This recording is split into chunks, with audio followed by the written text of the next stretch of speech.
Lamborghini il reste tout le temps un énigme, c'est ce qui me déçoit un peu de Lamborghini. C'est la science qui a été améliorée. J'ai envie de mettre un pavé dans la mare, c'est le prix de cette voiture et la puissance.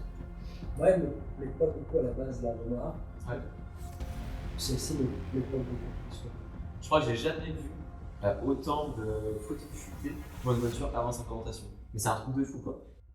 On a pas fait. Ouais, voiture en action.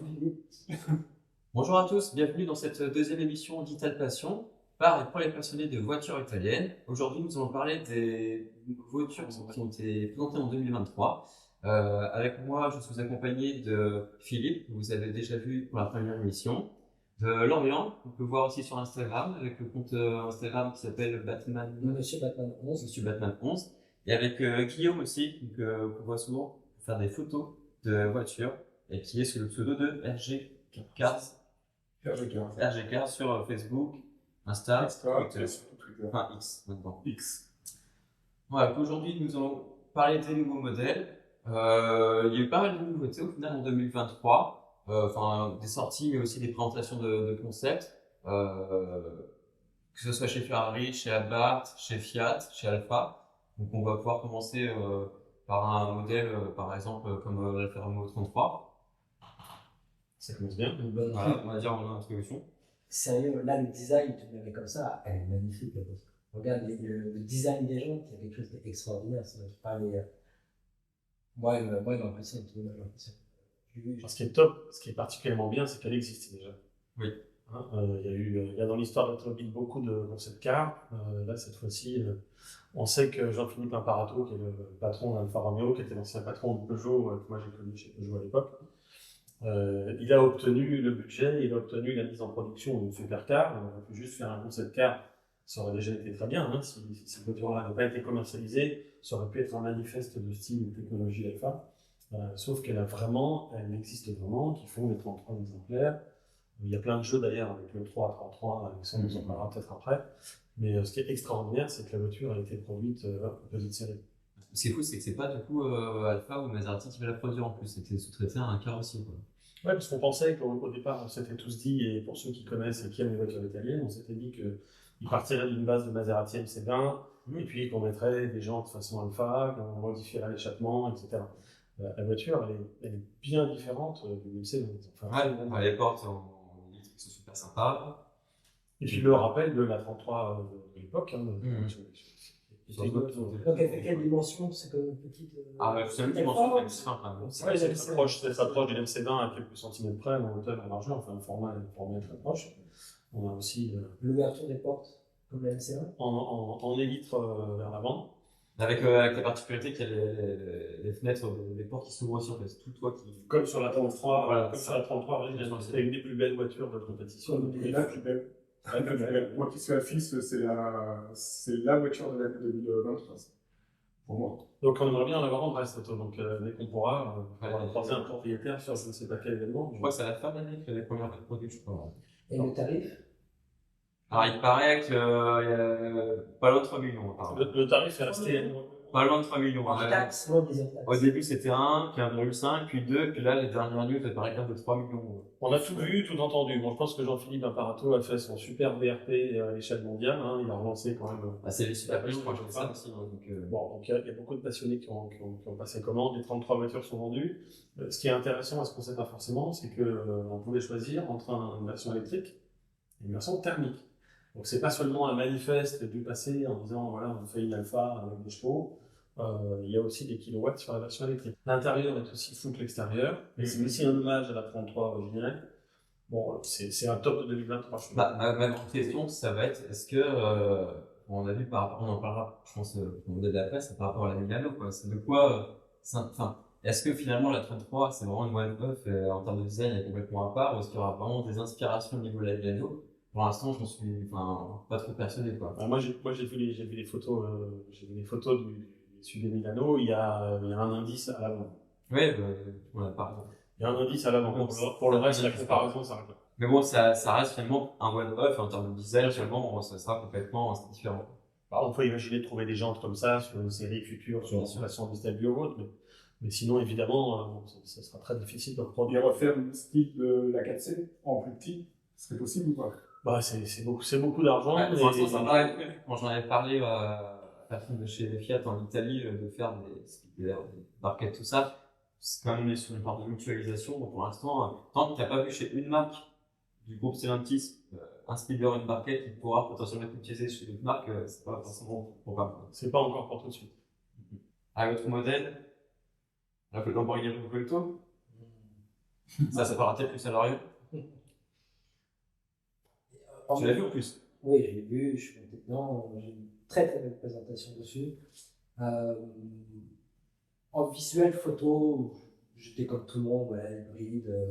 Bon, après, quand on dit V12 hybride, j'ai dit, ah oui, V12 hybride. Ouais. Là, de Un près, V12 Atmo hybride, c'est ça qui est fou en fait. ouais, on est sur la Ferrari, en fait. Ouais. Par Donc ça, ça, c'est bien, on ça. parle d'une architecture qui est extrêmement noble. Et voilà, pour moi, je trouve que Lamborghini a sorti une voiture moderne, avec l'essence, l'ADN. À voir en vrai, la voiture elle est extraordinaire. C'est l'arrière là, ça fait aérojet. Ils sont dans l'ADN des avions de chasse. Lamborghini, c'est ça.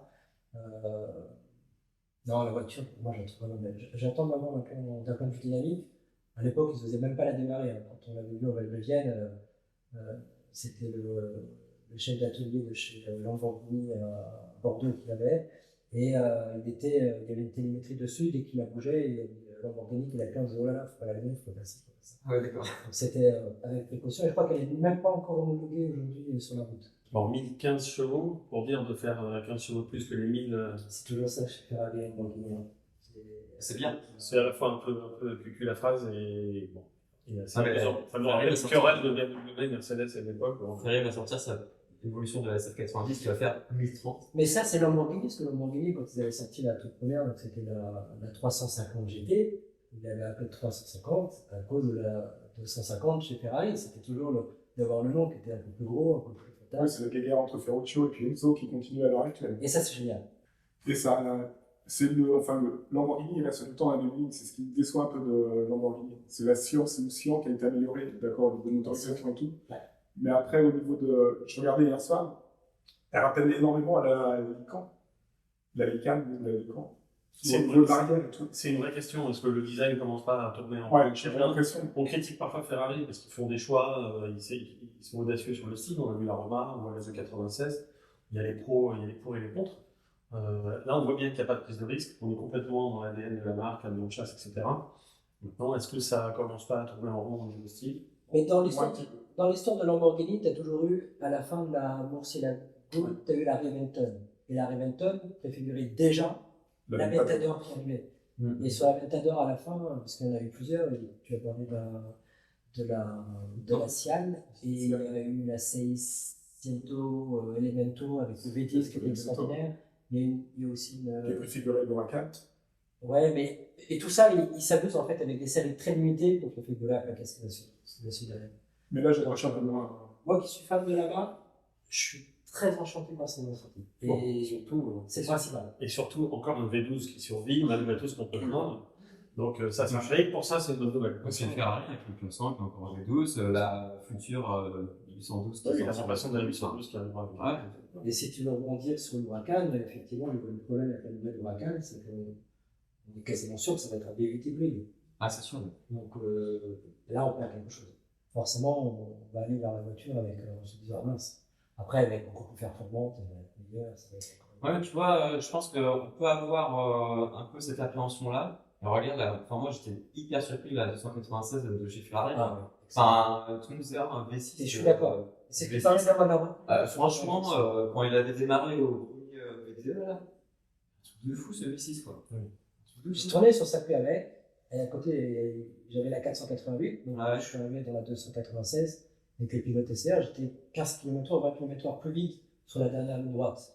Plus facile, Ah. qui freinait encore de façon Le bruit incroyable, plus équilibré, le bruit était bon, et tout le monde disait T6, mais le bruit, il est. Ils vont bien travailler. Ah ouais, Franchement, donc c'est pour ça. Espérons qu'ils fassent le même travail, mais s'ils font le même, ça sera une super voiture. Ouais. Mais bon, quand on aime les moteurs, c'est plus un V10, c'est sûr. Tiens, on va rester chez Lamborghini avec leur fameux concept électrique, justement. Alors là, tu vois, on parlait de diesel, moi je vais pouvoir commencer. Là, tout de suite, et encore, j'ai mis de face, encore de profil. Moi, j'ai vraiment du mal avec le diesel, la Lanzador, vous allez l'entendre comme ça. Moi, j'ai un peu de mal avec le design. Autant l'avant, bah, c'est un russe, hein. L'arrière, je trouve que c'est un russe aussi, mais alors le profil, ils ont fait un truc, c'était un petit peu compliqué, quoi. Ouais, honnêtement, je déteste pas, hein. Et de toute façon, pour passer dans l'époque électrique, il faut aussi en profiter pour changer le style d'une voiture. En plus, la façon dont est construite une voiture électrique le permet. Donc, on peut s'autoriser des choses en termes de design qu'on ne peut pas s'autoriser sur les thermiques. Donc, c'est pas. Ouais, honnêtement, je déteste pas. Après, il faudra voir le niveau de conduite, le niveau puissance, performance, équilibre du châssis. Est-ce que cette architecture semi-haute, voire SUV carrément, est-ce que c'est le bon choix? Bon, Ça, parce que j'avais regardé, elle est plus courte que les Russes, un peu plus basse, elle n'est pas non plus très très basse, donc c'est vrai qu'elle est un peu toute ça seule. sent, ça sent le compromis, voilà. On sent que ça veut bouffer Porsche, ça veut concurrencer Porsche plutôt que d'aller chercher un pur sang, qui est de toute façon un V12 thermique. Oui, oui, de toute façon, je connais quelqu'un qui a travaillé chez Maserati sur toute la partie électrification, qui maintenant arrivé chez Lamborghini. Il m'a bien dit qu'effectivement, il a été embauché donc, l'année dernière. C'est zéro, hein, il est embauché pour ça. Donc, il faut se dire que c'est comme si en 2023, il commençait vraiment la partie développement électrification. Donc, parce que je pense qu'ils ne veulent pas mutualiser avec, a priori, ils ne veulent pas mutualiser avec du Porsche, ils ne veulent pas mutualiser avec du Volkswagen, ils veulent un peu faire leur bonhomme de chemin tout seul. Mais il n'y a pas tout ça, donc c'est pour ça que si on parlait d'un modèle pour 2028 et il commence en 2023, c'est qu'en fait, là, c'est un concept finalement qui utilise certaines plateformes, Telecan, je sais pas quoi, mais en fait, ils sont encore. À la fin, justement, ils ont l'air de plus prendre leur temps que d'autres marques. Parce qu'ils sont pas restés. Oui, c'est la façon élégante de dire qu'ils sont à la bourre. Ouais, c'est ça. Alors, qu'est-ce que tu nous sers après? Ah, une Topolino, tu vois, pour parler d'un Montador et une Topolino. Ah, très bien, c'est une bonne transition. Moi, on en a parlé tout à l'heure avant le tournage, je l'ai vu en Italie. Je sais que j'aurais aimé l'essayer parce que, bon, après, je pense que d'essayer d'amis, c'est plus ou moins la même chose. Mais franchement, je l'ai vu en Italie. Elle est vraiment, vraiment, vraiment mignonne. Tu vois, c'est ce que je disais tout à l'heure, Lorient. Tu vois, à l'avant, là, c'est une petite malle, en fait, qu'ils ont voulu faire une petite valise, en fait, qui s'ouvre. C'est le vide poche, en fait. Et ils ont vraiment fait des petits clins d'œil hyper sympas. Et elle est vraiment super, vraiment super chouette. Elle est magnifique. Vraiment super Elle chouette. est magnifique à comparer avec la Citroën Mani, la Dolce Vita. Non, elle est canon, c'est une super idée de l'avoir différenciée de l'Ami. Hein. L'Ami, c'est déjà 35 000 commandes. Ouais, alors j'ai reçu les chiffres hier par la Topolino, j'ai pas envie de dire de bêtises, je crois qu'ils ont eu en un mois et demi genre 500 commandes en France. En France, hein, sans aucune surprise. Hein. On sait que Ami, il y a quasiment des délais d'attente qui sont longs. Il y a même une époque où certains achetaient des Amis pour leur vendre encore un peu neuf sur le bon coin. Comme chez Ferrari. Pour ceux qui la voulaient tout de suite. Donc la comparaison avec Ferrari s'arrête là, mais en tout cas, c'est une super idée parce que c'est une solution de mobilité à 45 km/h maximum. Ça marche en ville, c'est une technologie hyper simple. La voiture était plutôt bien née, hein. Il y a eu deux, trois entrées d'eau, deux, trois conneries, mais la voiture globalement est bien née. Enfin, la voiturette, hein, puisque c'est une voiturette. C'est presque me demander, tu vois, en termes de cible, parce que j'avais posé la question à la personne de chez Fiat, la réponse n'était pas claire. C'est presque se demander en termes de cible, tu vois, autant l'Ami, j'ai l'impression que ça a beaucoup séduit les adolescents, beaucoup. Autant là, ça pourra presque aller chercher une clientèle un peu plus adulte. Ouais, sauf que les prestations sont les mêmes. Oui, je suis d'accord, mais en termes d'image.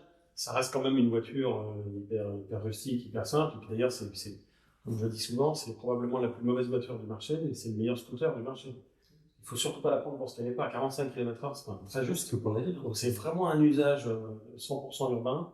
Après, la clientèle, franchement, on le voit avec l'Ami, on voit de tout. Hein. Mais du coup, c'est un quadricycle, c'est pas une voiture. Et pour les parents d'adolescents, je pense que c'est un bon moyen de locomotion. Bien sûr, c'est pour ça que je dis que c'est le meilleur scooter. Parce qu'en fait, les adolescents l'adorent. Moi, avec une fille qui va bientôt être adolescente et qui commence déjà à vouloir se déplacer, je pense que ça peut être une très bonne solution. Bon, après, le look est 5 ans. Oui. On retrouve le génie industriel des charmes des Italiens, avec cette face avant qui rappelle la 500 de 1957. Les feux, les clignotants, le fond pare-choc devant, le compteur entouré de blanc. Bon, c'est le design du Méhari, en fait. C'est un peu ça, c'est pour ça que je parle. Sur la version normale. Oui, tu as le choix entre les deux en fait. Et justement, c'est pour ça que je parle de clientèle un peu plus adulte. Moi, je veux bien, en bord de mer, en ville de bord de mer. Ça a trompé, hein. La place de club, pour ça, c'est pas mal. Hein. Donc la cible, elle n'était pas forcément super claire au départ, mais la prise de risque était très faible, parce que les investissements pour cette voiture n'ont pas été très importants. Il y avait, tout existait à peu près déjà. Et puis, au niveau industriel, c'est très malin, parce que l'avant et l'arrière sont exactement de la même façon. Parce qu'en fait, je vois qu'elle a été développée, le développement, en fait, la voiture, elle s'est sous-traitée, elle était de je crois, de la Ami. Ça, j'ai pas. Si, j'avais vu, j'avais été hyper étonné en fait. C'était Stellantis qui avait en gros donné un peu le cahier des charges et c'était. Je me souviens plus. En vrai, c'est pour ça que tu parlais du développement qui était.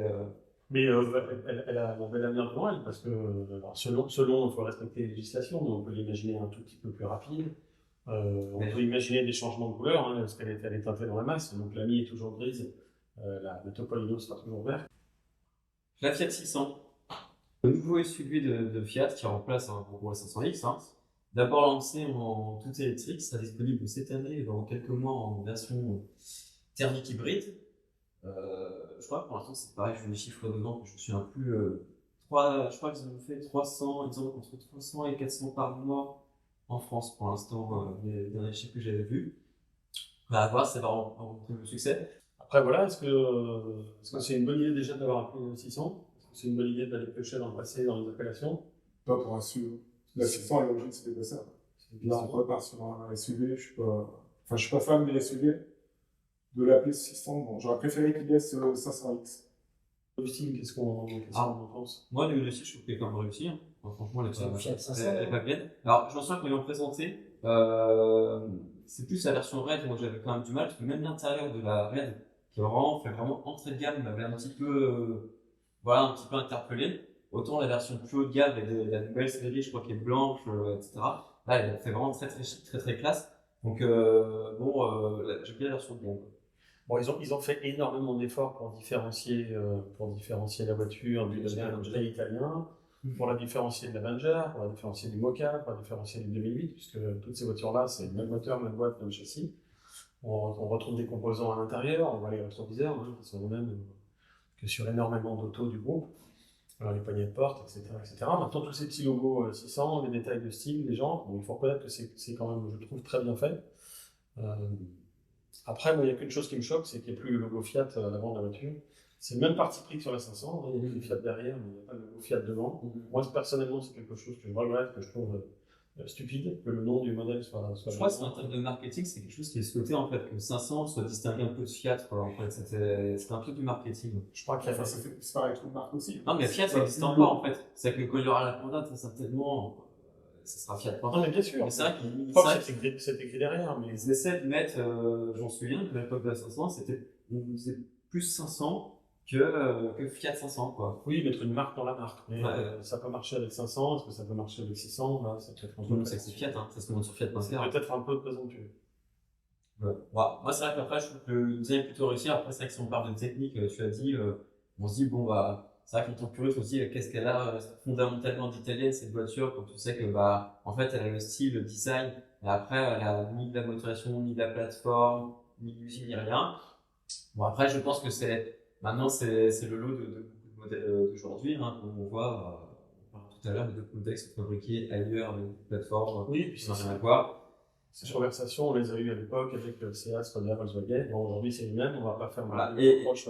En fait, je pense qu'il faut faire la distinction entre les puristes comme moi et d'autres qui vont regarder vraiment dans le détail. Et c'est vrai qu'après, pour ceux qui ne connaissent rien, qui ne s'attachent pas à ces détails-là, moi j'avais montré la Fiat 600 à ma femme, elle m'a dit quoi, elle se réjouissait de Fiat 600. Puis basta, ça s'arrête là, en fait. Donc, on va voir la performance commerciale de cette voiture en 2020. Donc là, on va enchaîner avec un autre modèle, justement, de chez presque Fiat, donc la Barth 500. Il faut dire que la Barth 500, elle a fait pareil, hein, énormément de débat avec l'arrivée de l'électrique, parce que la Barth, normalement, c'est un peu comme le TUF, en gros, c'est des voitures légères, agiles, sportives, avec une sonorité, en tout cas pour les dernières, qui était vraiment très sympa avec leur petit moteur. Là, on arrive avec une version électrique de la Barth, avec justement, on disait 150 ou 160 chevaux. Et surtout, c'est peut-être à ce jour l'un des seuls modèles électriques qui assume le fait d'avoir un son sport artificiel, à ma connaissance. En option. Et en option, ce son. Ouais. Et ils mettent un subwoofer en fait en dessous. Un haut-parleur à la place d'un secours. C'est le. Non, il est à l'extérieur. Ah oui, il est sur la. Il est sous la voiture à l'extérieur à la place du bac en secours. J'étais le premier à venir sur ce genre de choses. Mon deuxième. Mais j'ai fait l'essai. Et je me suis amusé avec la voiture. On a un ami qui vient d'en commander une. Je lui ai demandé s'il avait pris du coup. Il me dit ah non, je n'ai pas pris. Du coup, elle ne fait pas de bruit du tout. Du coup, elle ne fait pas de bruit du tout. C'est fou ça. Mais si je devais acheter cette voiture, parce qu'on parle d'un loyer à 390 €, quelque chose comme ça, Ouais. bah, j'aimerais avoir quand même la fonction pour, comme une PlayStation. Tout en option. C'est drôle en fait. Ah ouais. Le C Sport Pro, je sais qu'il n'y a pas de son, donc ils essayent, quelque part ils essayent. C'est quelque chose qui est original. Moi, ce que j'ai envie de mettre un pavé dans la mare, c'est le prix, le prix de cette voiture et la puissance. Elle est à combien? C'est 40 000 celle-là. On est au-delà des 40 000 euros. Ouais. On est au-delà des 40 000 euros et on n'a même pas 160 chevaux, l'équivalent de 260 La chevaux. thermique à l'époque c'était on avait à 27-28 kg je crois. Oui, mais c'est un bonbon là-bas. J'ai eu des abarths allemands. J'ai eu même la première abarth demandée. C'était Bordeaux qui m'avait vendu, elle n'avait pas en vente, la toute première. À l'époque, les autocollants étaient bodybuildés. L'abarth, c'est un bonbon, c'est la John Cooper Works chez nous. Moi, ça marche. Honnêtement, ça marche. C'est-à-dire que quand je suis allé à Paris, les coins de rue, il y en avait une bleue, il y en avait une jaune, je les regardais, je faisais waouh! Elle impacte la rétine. Plein, La puissance. le son. Oui, mais quand tu vois la Fiat 500, ma chérie a une Fiat 500e qui marche bien. J'imagine que ça va marcher un peu mieux. Enfin, quand je l'avais essayé, je trouvais que ça C'est un peu mieux, à part c'est pas Mais c'est un peu pas mieux. mieux. Ça doit avoir rien à voir normalement. Oh, Là, je fais exprès d'être un peu Ouais, cassé. c'est ça. Mais quand on avait une Fiat 500 thermique, on avait 69 chevaux dans un 1,2 litre, et ça allait pas trop mal, et quand on a acheté des marques, on avait entre 135 et 180. mais c'était pas nouveau. D'accord. Là, on a 118 dans l'électrique, et on a 156 dans ce truc-là, à 45 000 euros. C'est une blague. Moi, ça fonctionnait plutôt pas mal. Je voyais la différence avec la Fiat 500. Non, c'est non. Mais peut-être que c'est l'ambiance. Pour moi, c'est une blague. La voiture, elle est sortie trop tôt. Il fallait attendre. Pour moi, il fallait laisser grandir la 500 électrique, qui est une vraie réussite, un vrai succès. Et après, faire la barre. Là, ça sent quand même un peu trop fort la machine à café. Et je crois, tu sais que voilà, Je pense que c'est pour ça qu'ils l'ont fait aussi. J'ai- On va essayer de prendre de la Ouais, clientèle. mais du coup, c'est pas chouette parce que du coup, on dénature. Il y a beaucoup de gens, de passionnés d'auto qui nous regardent, qui nous écoutent, qui savent ce que c'est que les 500 abarth, qui est probablement moins rigoureuse en châssis parce que là, les qualités routières sont tip top. Le train avant de l'autre, bon, c'est un petit peu un skateboard. Les 500 abarth, ça manque un peu de talent et c'est pour ça qu'on les aime tant, ces autos. Il faut les tenir sur la route, hein, comme à l'époque des Punto GT ou des Fiat Uno Turbo que j'ai connus.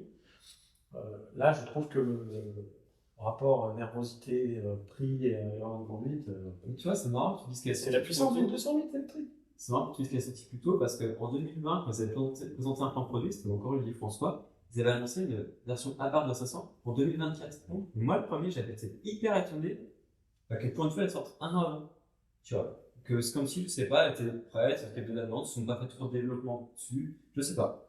Et, Peut-être qu'ils vont en sortir une l'année prochaine plus puissante. C'est peut-être juste pour que les yeux soient arrivés sur Après, c'est sur on batterie, appelle ça et on commence à. Abarth, la première, c'était 136 ou 135. 135, 175, J'avais 180. une Mini Cooper S à l'époque qui faisait 156, c'était un compresseur, je crois, de 8 ou quelque chose comme ça. Et 163. Et je retournais du coup en puissance, j'avais moins de puissance que la Mini, mais elle était plus légère, elle était plus tape-cul, elle était bourrée de défauts. Par contre, c'était vraiment. Il y avait une image qui était forte. Moi, je trouvais que c'était la barre dans la voiture, tu la mettais à côté d'une Ferrari, ça faisait un beau garage. Il y avait quelque chose qui fonctionnait. Et c'est le cas, il y a souvent des propriétaires de Ferrari qui ont des abarths à côté. Et ils avaient fait même un tributo au Ferrari sur la 500 qui avait très bien fonctionné. Et des voitures n'étaient pas très puissantes. Alors, Philippe a raison. Punto GT Turbo, c'était un petit peu cet esprit-là. Les Fiat Uno Turbo UE, on n'en parle pas, c'était cet Et à esprit. l'époque, on parle de 118, 136 chevaux, Il est beaucoup 135 plus chevaux. léger. Et là, on parle que de 156. Puis, toute chose égale par ailleurs. Passer à l'électrique, on sait que ça reprend entre nous, ça hérisse le poil, et on va en parler tout à l'heure. Mais un des kiffs de passer à l'électrique, c'est que là où j'avais 150 chevaux, je vais en avoir 220, 230, 240. Enfin, c'est ça qu'on attend.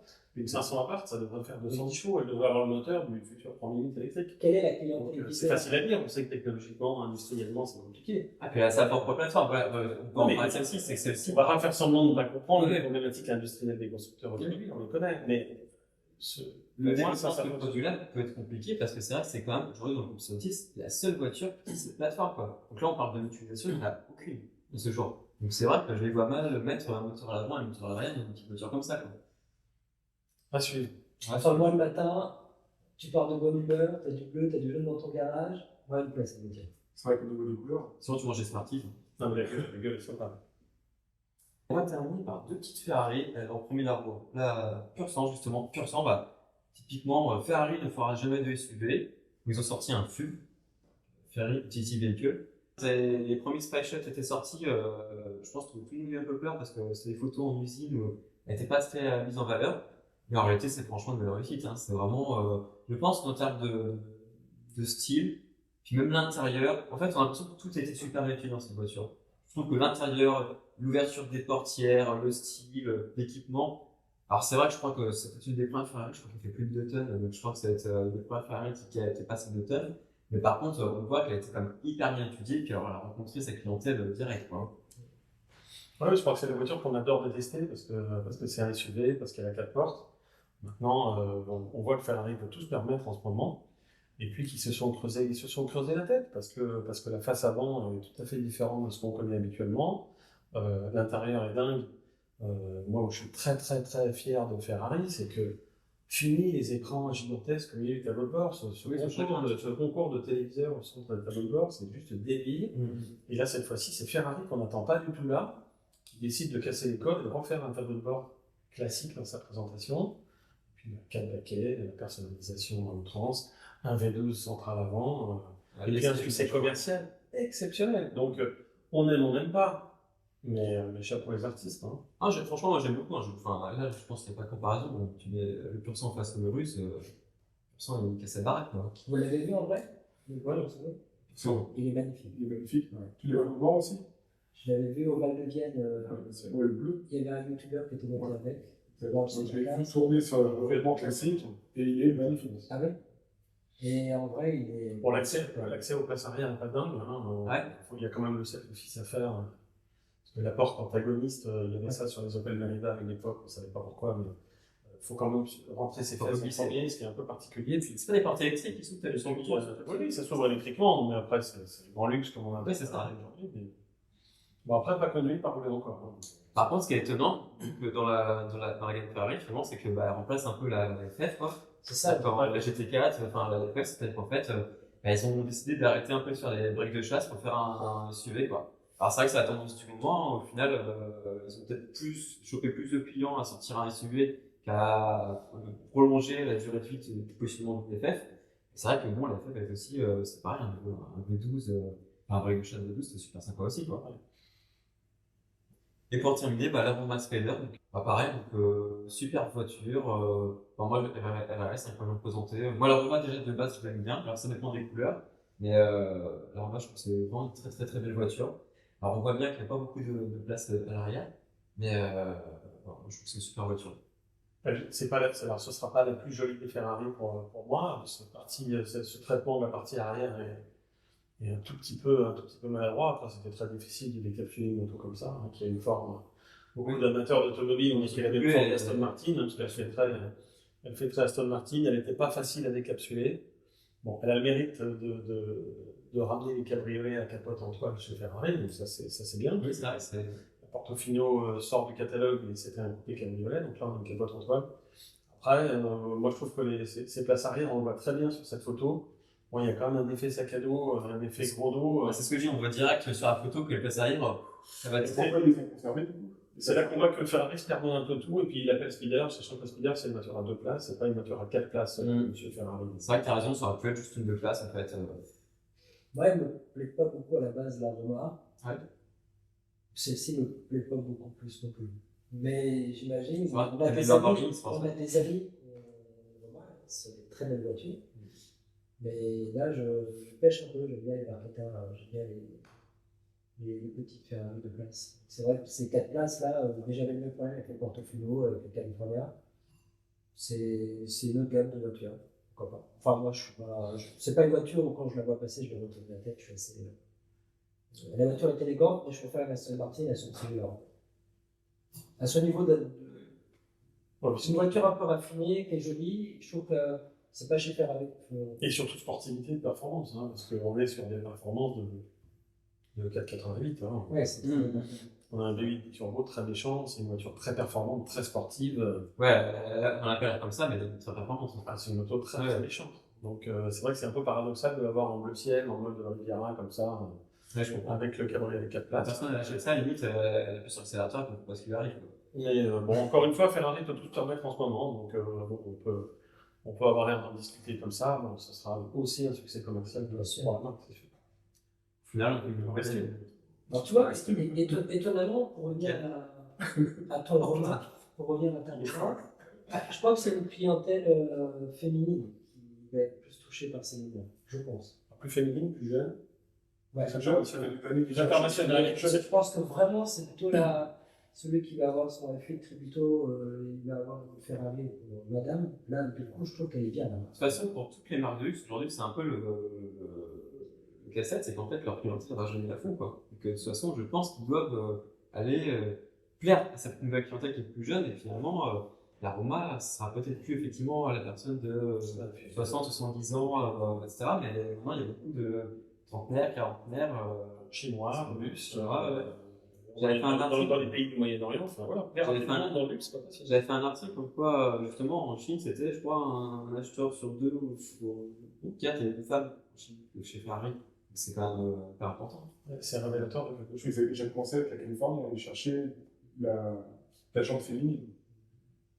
On va terminer le coup, effectivement, avec le dernier modèle de 2023, donc la Maserati Gran Turismo. Effectivement. On en parle un petit peu, donc je l'ai essayé grâce à Philippe. Moi, par avoir la version, effectivement, l'ancienne atmosphérique, j'étais vraiment très curieux d'essayer la nouvelle. Comme je l'ai dit dans l'essai, déjà, j'ai retrouvé tout de suite les sensations d'une plateforme que j'ai connue, qui a évolué, hein, mais c'est la plateforme Giorgio. Enfin, on voit le toucher de route, on voit la conduite, on voit la dynamique. Elle est super, enfin, elle se conduit vraiment comme une voiture très dynamique, très sportive. Donc ça me rend beaucoup plus et pas lourde du tout. Le V6 aussi, qu'est-ce qu'il est jeune, il en donne beaucoup, Donc ça c'est en version, c'était à 490 chevaux, c'est ça? Donc à 490 chevaux, t'accélères avec la boîte ZF, ça tombe les rapports, c'est super. Moi j'ai vraiment été séduit par cette voiture. C'est plus le V8, c'est certain, il y a plus le son du V8. Néanmoins dans la Gran Turismo, j'ai trouvé que le son du V6 était quand même pas si mal. Vraiment une super voiture. Enfin, moi j'ai vraiment beaucoup aimé. Moi, la Gran Turismo, là, ce qui me choque un peu, c'est cette façade, en fait. J'apprécie pas trop les phares, je préfère le modèle antérieur. Et après, on ne la voit pas suffisamment, malheureusement, sur le route pour s'habituer à. C'est quoi sur le Parce style? que C'est le style pas assez agressif, non? Ou je sais pas. Non, je sais pas, ce qu'on parlait au début, là, le design qui évolue, je trouve qu'il a mal évolué, en fait. Ils ont cherché à rajeunir ou à moderniser avec les feux, et non, j'accroche pas. Parce que toi, tu préfères les anciennes, c'est pour ça. Ouais, ça doit être ça. C'était ça, Moteur 2023. Allez, moi la 33. Ah bah, le 33, La 33. sans hésiter. La 33. Rien de me dire la Marthe. Non, la 3. La 33 et la Topolino, franchement, Ouais. c'est deux très bonnes idées et ça parle à la fois aux passionnés et aux profanes. C'est ça vraiment le point commun entre ces deux voitures. C'est que le profane qui verra passer dans la rue, l'une et l'autre va se retourner. Et pour les passionnés qu'on est, ça fait très plaisir de voir Fiat qui retrouve ses racines, même s'il se greffe sur une amie qui existait déjà. Je trouve que c'est génial de revenir aux racines et puis à la fin, le mythe. De flashback. Très bien. Dans ce cas, on va clôturer l'année 2023 et puis on va enchaîner avec l'année 2024. Par quoi on commence? On va commencer par le full body. Oui, voilà, comme ça, Allez, on fait la transition. Donc, on va faire des tonnes et puis je veux pas jouer mon commercial d'élite, mais ça me colle un peu à la peau. Ce qui est ahurissant avec cette voiture-là, bien sûr que j'ai pensé à Tesla, bien sûr que j'ai pensé tout de suite à la Play en disant que ça fait 0 à 100 en 3 secondes et on a l'air de défendre, on a l'air de toujours opposer l'ancien monde et le nouveau monde. C'est-à-dire que ceux du nouveau monde vont dire ça fait pas de bruit, mais par contre ça fait 0 à 100 en 3 secondes. Pour avoir roulé avec cette Folgoré, d'abord c'était un coupé. Ensuite c'est une magnifique auto, c'est un Maserati Gran Turismo. Le châssis, la façon dont la voiture est faite, et là c'est peut-être un défaut, et je te rejoins, elle ressemble d'abord à la Gran Turismo d'avant, et puis surtout la Gran Turismo Folgoré, elle a exactement la même tête, exactement la même gueule aux jantes et à quelques détails près, exactement la même gueule que l'autre. Alors que finalement, la voiture n'a pas grand-chose à voir avec l'autre, avec la version thermique. On a un moteur de 400 chevaux sur le train avant, on a un moteur de 400 chevaux sur chaque roue arrière, c'est une 4 roues motrices. D'accord? On n'a pas de boîte de vitesse, on a un système de régénération avec les palettes. D'accord? Et puis les batteries, c'est la voiture de sport qui a le centre de gravité le plus bas de toutes les voitures électriques du marché.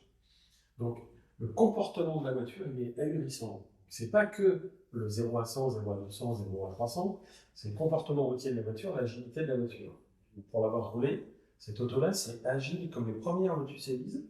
et ça marche comme une Tesla modèle pleine. Sachant que c'est quand même Gran Turismo pas fait pour faire du circuit à la base, ça reste C'est une voiture fait de pour route. faire du circuit, mais quand on est sur une petite route, etc., alors une répartition des masses qui n'est plus du tout la même, qui n'est pas la même que sur le Trofeo thermique de 550 chevaux, des freins terribles, un fond de bruit qui est bien fait, parce que c'est pas un fond de bruit façon Abarth. Alors ça, je suis curieux, Ça n'imite pas le bruit du V8. D'accord. Ça n'a pas été très bien expliqué par Maserati, mais je te le ferai écouter. Ouais, ça, C'est je suis curieux. et C'est à l'intérieur et à l'extérieur. Donc c'est un bruit, c'est plus un bruit un peu électrique comme une volée. Hein. Ça, c'est bien plus élaboré. Mais c'est le même genre de fond de bruit. C'est pas un fond de bruit de moteur. Futuriste. C'est un bruit un peu futuriste et qui en plus incite à mettre le pied dedans, qui est assez addictif. Après, la direction, la suspension, le châssis, enfin, l'ensemble de la voiture, il ne faut pas prendre les ingénieurs, surtout d'une marque comme Maserati, pour des idiots. Enfin, ce sont les premiers concernés, c'est eux en premier qui se sont dit qu'est-ce qu'on fait en fait. Et pour le législateur nous tord le bras, est-ce qu'on fait un truc naze électrique qui va vite ou est-ce qu'on fait une Maserati? Vous verrez, c'est une Maserati. Je vais faire le parallèle avec la conduite virtuelle. Donc, nous, avec nos simulateurs de voiture, qu'on a quasiment tous à la maison, on se prend au jeu avec le retour de force, on a des sensations, mais c'est une fausse voiture, on est d'accord, on voit une indication. C'est les ingénieurs qui te disent qu'est-ce que tu dois ressentir dans tes mains. Et au niveau du son, le premier Gran Turismo, on disait le son du V12, c'est pas extraordinaire. Maintenant, le Gran Turismo 7, c'est encore ça, une voiture de course avec le V10, on a le retour, on a du plaisir. On a du poil qui s'érisse, on prend le raidillon, on prend un spa, mais on a un plaisir énorme. On nous envoie de fausses informations et on a un plaisir qui fonctionne. Donc à un moment, ils vont y arriver. C'est sûr, ils vont y arriver. À un moment, ils vont piquer l'ADN, ils vont piquer l'émotion, ils vont piquer Voilà, tu comprends. Tu vois, on y est. J'arrive à faire le pont maintenant en disant l'électrique, il y a un moment, il faut pile-poil appuyer sur le bouton. Tu le dis avec d'autres mots. Mais Gran Turismo, ça met du temps. On a dit qu'on parlait que de voitures italiennes, mais bon, voilà, il y a une marque de voiture coréenne qui a fait. Ouais, je l'ai C'est étonnant. les boîtes de vitesse, simulation de boîte de Avec la vitesse, simulation de ça, la vitesse, c'est assez. Et tu vois, moi, une marque que j'attends beaucoup là-dessus, justement, c'est Ferrari. Je vous dis, la première Ferrari électrique, on l'a vu avec le Pur Sang, on a dit que c'était super bien issu de ça. Je pense que la première Ferrari électrique, je pense qu'ils vont nous surprendre. Je sais pas comment, mais je pense qu'ils vont faire un truc. Faisons leur confiance. Je pense qu'on va dire, ah ouais, vraiment. Ça, parce qu'ils vont pas juste mettre tout le monde. Ils vont pas faire comme tout le monde, juste dire, ah, vous foutre 3-4 moteurs, une grosse batterie, machin. Ils vont faire quelque chose, je pense, qui va être, qui va faire que leur clientèle, soit convertir une clientèle existante, soit avoir de nouvelles personnes, à réussir finalement à en vendre, quoi. Donc, je pense Mais il en faudra en plus. Je ne crois pas qu'on échangera nos V12, C'est V10 et V8. c'est tout le souci avec les marques aujourd'hui qui veulent faire du 100% électrique, c'est qu'aujourd'hui, c'était quand même un grand risque, quoi. Tu vois, on parlait de capter une clientèle et de la convertir. Si tu passes à du 100% électrique, tu risques aussi de perdre une clientèle qui n'est pas prête, qui ne veut pas, quoi. Il faut la transition, il faut le Gora électrique. Le même, donc sur Scal, et on va avoir une version 550 chevaux pour le coup, donc 750 dans le Gran Turismo, en 800 volts, et là on est sur un système 400 volts en 550 chevaux. Bien positionné en termes de prix, j'ai vu dans les 130 000 euros, par rapport à la concurrence, ça fait carrément le job, parce qu'en fait, c'est une Maserati électrique au prix finalement d'un Prolium allemand, donc en fait, je pense que ça va bien fonctionner. Je sais plus Il n'y a pas de bonus, ça?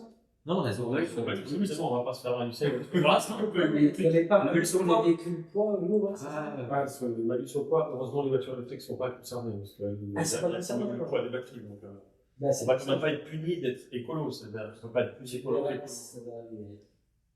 On verra. En tout cas, Pas trop tôt. les commandes sont ouvertes. On n'a pas reçu les premières voitures, mais ça va pas tarder. Je pense qu'elle va avoir un petit succès parce que. Y compris la société, il y a des clients. Au niveau de la fiche technique, la coche les casse. C'est un SUV compact, électrique, performant, luxe. Niveau prix, elle est très bien positionnée en termes de prix. 120, 103 000. Je pense qu'elle est franchement bien. Objectivement, en plus, tu vois, elle a un beau blanc société, là, donc ça va se vendre parfaitement. Tu peux mettre le logo tableau dessus. Tu mets le logo tableau dessus, il n'y a pas de souci. T'as quand même la grande cabine folgorée, quand même, qui va arriver au teasing. Ouais. La grande cabine folgorée, donc là, pareil, je pense que. Les grands cabinets thermiques aussi, hein. Là, pour le coup, on aura aussi. Ouais, il y aura les deux. Oui, c'est la folgorée, celle-ci. Ouais. Allez, sans transition, moi j'adore. Hein. Donc là, l'Empire Epsilon, je vais présenter en février 2024. Je crois que j'ai jamais vu autant de photos futées pour une voiture avant sa présentation. Mais c'est un truc de fou, quoi. En usine, alors j'ai une voiture volée, alors comment c'est possible qu'une voiture comme ça Alors, j'ai cru lire qu'apparemment, c'était fait voler sur un camion. Mais quand même, elle est quand même tombée dans l'eau, pas loin de l'usine de chez Stellantis. Je me suis dit, c'est quand même un truc de dingue, quoi. C'est quand même un film. C'est un film. Et se voler sur un camion, je crois, genre, d'arriver sur l'usine d'Espagne, pour elle. Et puis finalement, elle tombe dans l'eau chez Stellantis, t'as envie de dire, mais c'est la concurrence qui fait Ah oui, il faut tellement de milliards. Ah, et tu dis, c'est un truc de dingue. Donc en fait, on sait C'est quasiment. l'ancien qui l'a volé pour faire des teasings. Pour pas rappeler que la marque est. Ah là, Renard, tu veux le faire parler de. Je pense qu'ils auraient préféré une autre forme de publicité que la voiture qui tombe Qui tombe à l'eau. Moi, j'aurais dit que Tesla, je sais pas, il va dans l'espace, tu vois, avec une fusée. Non, mais En tout cas, ça permet de voir la tête qu'elle a. Hein. ouais, moi, donc Elio Lancia, bon, l'extérieur, maintenant que je passe une 208, une Corsa, je me dis, je vois le Lancia. Enfin, je vois la voiture Lancia, parce que c'est vrai que même s'ils ont changé les feux, que ce soit la face avant, la face arrière, bon, c'est difficile quand même de pas avoir ça. Moi, non, je les attends énormément, c'est vraiment sur l'intérieur. L'usage des matériaux, des tissus, design. Parce que l'avant, il vient réussi quand même. Mais je dis pas qu'il est pas réussi, je dis qu'après, moi aujourd'hui je veux une 208, une Corsa, je veux une ancienne aussi, quoi. Bon, là, la face avant, ils ont fait d'énormes efforts, hein, parce qu'il y a une calandre avec une forme très particulière. Ouais, c'est par rapport à la voiture. On verra ce que ça donne en vrai. Il y a le bandeau noir derrière avec les feux arrière façon Stratos. Donc là, il y a un bel effort. Bon, le jaune lui va bien. Après, l'intérieur, on voit sur d'autres photos, hein, on sait qu'il y aura des selleries en Alcantara. Donc ça, c'est une signature d'ancien depuis le début des années 90. Il y aura un volant spécifique, elle a une planche de bord spécifique, une espèce de petite platine devant au centre du tableau de bord. C'est vraiment là-dessus que je les attends. De toute façon, quand ils avaient fait le 806, l'évasion, le Fedra, ils avaient vraiment leur sellerie et leur intérieur déjà spécifique, luxueux. Donc là, je pense qu'ils vont continuer avec. C'est vraiment là-dessus que je les attends, que ce soit à l'avant, mais quand même à l'arrière aussi. Tu vois, aujourd'hui, si tu t'assois à l'arrière, tu te dis, ouais, bah, c'est bien fini, c'est chic. C'est ça en fait qu'on attend un petit peu. On va savoir. Puis après, ça va être le prix aussi, parce que là, tout le monde est en train de. Tout le monde est surpris du fait que, encore l'ancien, ils ont vendu, je sais pas combien d'Ypsilon en Italie, genre. C'est la troisième vente. Ouais, 40 000 en Italie. Moi, attends, j'ai rappelé que c'est 15 000 euros Ypsilon en Italie neuve. Là, elle va pas être à 40 000 euros celle-ci. Donc bon, il va y avoir quand même un petit grand écart à faire entre les deux. Bon, en tout cas, c'est la renaissance promise de Carlos Tavares, c'est la renaissance de l'ancien. Tout à fait. Toujours dans la gamme mutualisation, donc l'Alfa Romeo Milano pour le coup. Donc bon, Alfa Romeo dit qu'il ne faut pas se fier aux photos qui sont sorties. Il y a quand même de fortes chances qu'elle ressemble à ça.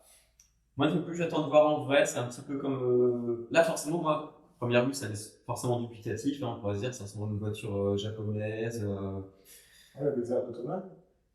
Ah bon? Ouais, c'est je trouve. L'arrière, même la face avant, s'il y a des. Ah, c'est qu'il y a des airs autonomes. Ouais. Moi, je vois pas trop le tonnelet. Sur cette photo. Après, j'ai vu d'autres photos et tout, et bon, pas du tout. Mais sur cette photo aussi, ça me rappelle le tonnelet. Moi, j'attends de voir en vrai. Je suis un petit peu dubitatif. Bon, c'est la voiture avec laquelle Stellantis, enfin Alfa Romeo, vous cherchez le maximum de volume. Donc, on va voir. Ce qui peut être bien, c'est qu'à priori, s'ils font comme pour la Epsilon, il pourrait y avoir une version un peu plus sportive. Alors, soit elle sort de base avec deux moteurs, ça serait la surprise. Dans ce cas, ça serait directement plus sportive. Soit il y aura une version après plus sportive avec deux moteurs. À voir. Bon, en tout cas, moi j'ai vu une photo de la voiture qui est beaucoup mieux que ça. L'avant est pas du tout torturé comme ça. La calandre est très différente. Puis l'intérieur est super sympa. Très alpha, très sportif et charmant. Je pense que dans tous les dérivés qu'on a, on a parlé de 2008, Mocha, 600 et Avenger, je pense que la plus typée de toutes, et heureusement, hein, c'est ce qu'on attend d'une alpha, la plus typée ce sera elle, mais en plus très alpha. Tu es en termes de comportement, parce qu'après en termes de look, la 600 elle a vraiment son propre look, mais c'est plus du comportement. Espérons, hein, parce qu'il y a des choix de châssis visiblement sur Fiat 600 sur 2008 qui sont plutôt confortables. Le Mocha est un peu plus ferme, donc on peut imaginer que ce soit plutôt des réglages façon Mocha, des choses un peu plus fermes, une direction peut-être plus agile, plus directe. Sportif. Bon, à voir. Et puis on aimerait bien effectivement une version plus puissante que les 156 chevaux qu'on connaît bien déjà sur les autres modèles équivalents. Bon, en tout cas, une nouvelle alpha, ça fait plaisir. C'est toujours un événement. Et donc là aussi, on sait qu'il y en aura deux derrière. Il y aura deux nouvelles alphas derrière. Il y aura deux nouvelles anciennes. Deux nouvelles alphas. D'abord le Stelvio, et puis ensuite une nouvelle Giulia, mais qui ne sera pas une Lemon. Qui sera pas une berline. que ça pas une berline au sens traditionnel du tricorne. Mais c'était notre histoire, c'est pas plus tard. La fameuse Huracan. Il y a beaucoup de splashots et de vidéos qui tournent surtout sur Instagram, hein, donc je m'y suis aussi. Donc la Huracan, effectivement, quasiment sûr et certain que ça va être un V8 hybride rechargeable. C'est pas officiel. Ouais, mais apparemment, même avec les vidéos qui tournent, avec le son qu'ils ont entendu, ça suffit. Ça reste pas officiel. Puis regarde la Porsche, c'est laquelle la Porsche, c'est pas le dernier Porsche Cayenne, il met un petit bouton rechargeable. Je crois que c'est ça. Ouais. Ils disent qu'en fait, ça serait très certainement le moteur du Oui, qui fait ça. Cayenne GT, je crois que c'est ça. Oui, ou cela avec un petit bouton rechargeable plus gros, quoi. Mais bon, encore une fois, bien sûr, Lamborghini et puis Porsche appartiennent à Volkswagen, donc ce serait certainement un très bon moteur V8 hybride, et le meilleur, le plus puissant du marché, c'est celui qui a chez Porsche. Donc on va pas leur faire de reproche pour l'instant, à ce stade. Et le style a l'air quand même bien inséré dans la... Non, j'en ai vu plusieurs, mais même à l'arrière, ça ressemble un peu. Ouais, j'ai même vu des niveaux des clignotants qui sont là. Pour l'instant, ça ne me plaît pas trop. C'est assez spécial. J'ai vu aussi avec les clignotants qui s'appellent ici. Ouais. À voir. Mais pour le coup, c'est pas du tout le même style que la Revuelto, quoi. Non, mais surtout, il y a quelque chose qui. Autant sur la Revuelto, on suit le V12, donc on est sur la lignée en partant de très très loin.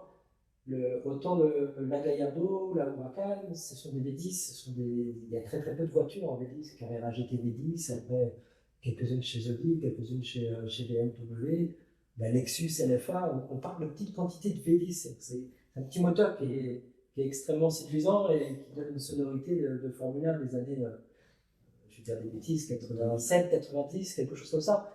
Donc l'Huracan sans V10, ça va être quand même une autre Lamborghini. On va sortir quand même de. Parce que tu veux dire que le V10 c'était très associé à Lamborghini, quoi. C'est ça aussi. C'est eux qui motorisaient Ouais, les Formule 1 à certaine époque, donc il y avait vraiment une ADN, il y avait quelque chose. C'est Lamborghini qui a créé les 2 cylindres supplémentaires sur la Dodge Viper GTS. À l'époque où Lamborghini appartenait à Chrysler, ils ont voulu avoir un petit cylindre, ben c'est chez Lamborghini qu'ils ont trouvé. Il y a quelque chose d'un petit peu séduisant sur le cylindre chez Lamborghini. Deux clairs.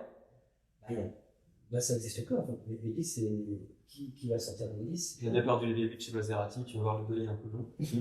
Le deuil un peu long, après il faut voir justement tester le nouveau modèle pour faire son deuil. Donc on verra en 2004, en 2024, la puissance va être jeu. La Ferrari, a priori, il va être comme deux nouveautés. On peut commencer par celle-ci, celle qui va remplacer la 812. Là, actuellement, ce qui tourne, c'est une sorte de Ferrari Roma avec un moteur V12 à l'avant. J'ai l'impression que maintenant, hein. Ah, c'est pas sûr qu'on donne pas plus voilà, définitif là. c'est ça en fait. Avant, c'était une Ferrari Roma allongée avec un V12. Tout le monde disait que c'était une Ferrari Roma. Maintenant, on a passé beaucoup sur des camouflages beaucoup plus importants qui, je pense, cachent maintenant la carrosserie définitive. Donc, on va avoir autre chose, ouais.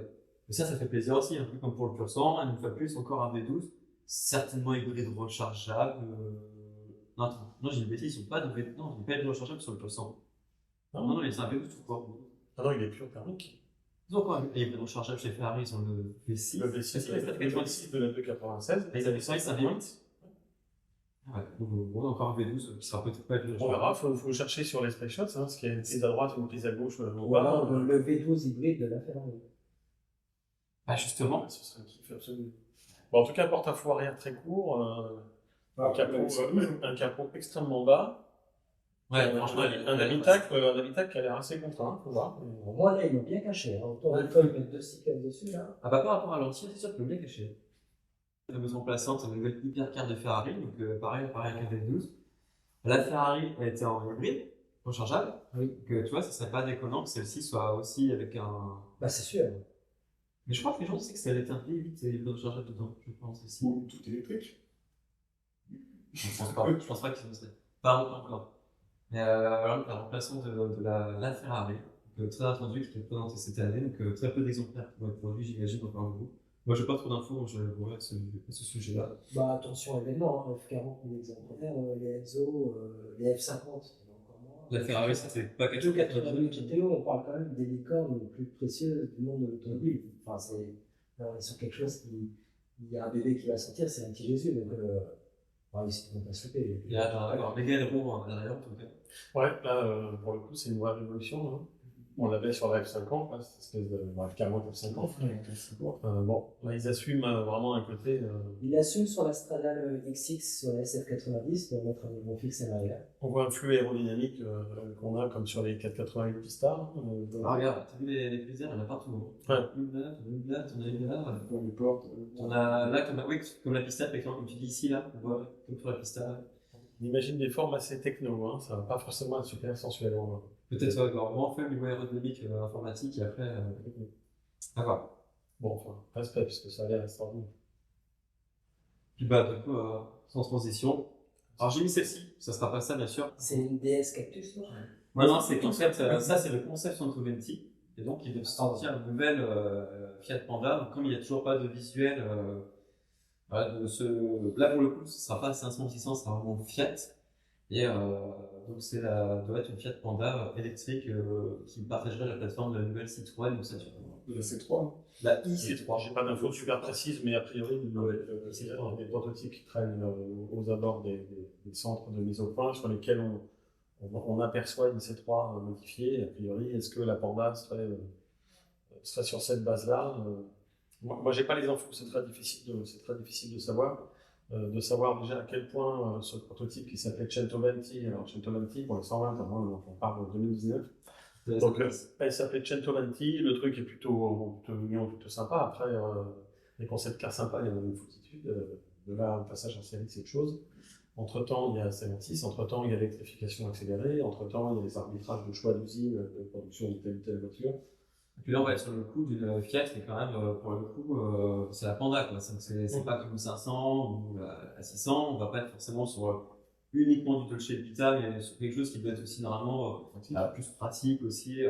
Oui, à côté voiture du peuple, dans le sens Voilà, du terme, et donc du coup, c'est une voiture importante. Mais comme la C3, une voiture très importante de ça travail. Bon, je pense qu'il y a moyen de faire quelque chose de bien sur cette C3, à condition qu'on ne la reconnaisse pas. C'est-à-dire qu'il faut que le niveau carrosserie, le tableau intérieur, etc. Mais ça reste important parce que là, j'avais d'accord sur ces Fiat, la Tipo, il n'y a plus. Aujourd'hui, en fait, il y a la 500, il y a la 600, il y a deux Polino, il y a. Et puis, bah, il faudrait un SUV du C1. Ouais, il y a le Fiat aujourd'hui. Vous, alors, à quel modèle vous attendez plus? Bah, c'est vraiment Alors, Folgoré, elle est sortie, ça y est. Ouais, on va essayer. L'Alpha. L'Alpha, ouais. Ouais, voir. Suivant ce qu'a dit Philippe, ouais, ça peut être intéressant. Ouais, c'est la première Alpha qui a commercialisée en électrique, hein, on rigole pas.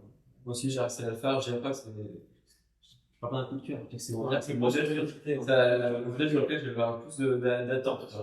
Soit de désillusion, soit de bonnes surprises. Ouais, moi, je dirais ça, la remplaçante de la 812. Ouais, l'Hypercar. L'Hypercar. Qu'est-ce qui arrive après la Ferrari? J'aurais pu mettre aussi dessus la 499 chez Ferrari. Mais je me demande si on ne peut pas faire un hommage de victoire au Mans. C'est pour ça que je parlais de la 499, parce qu'au final, tu vois, il y a peut-être un petit rappel, parce que la 499, elle se vend, mais que pour du circuit, elle n'est pas pour le route. Pour les coups, est-ce que ça ne serait pas un peu une 499 homologuée, quoi? Voilà. Très bien, bah écoutez, on termine là-dessus. Allez. Merci messieurs, encore une fois, bonne année. Merci à toi, rendez-vous pour la prochaine émission. Allez, c'est la caméra. Ciao. Ciao.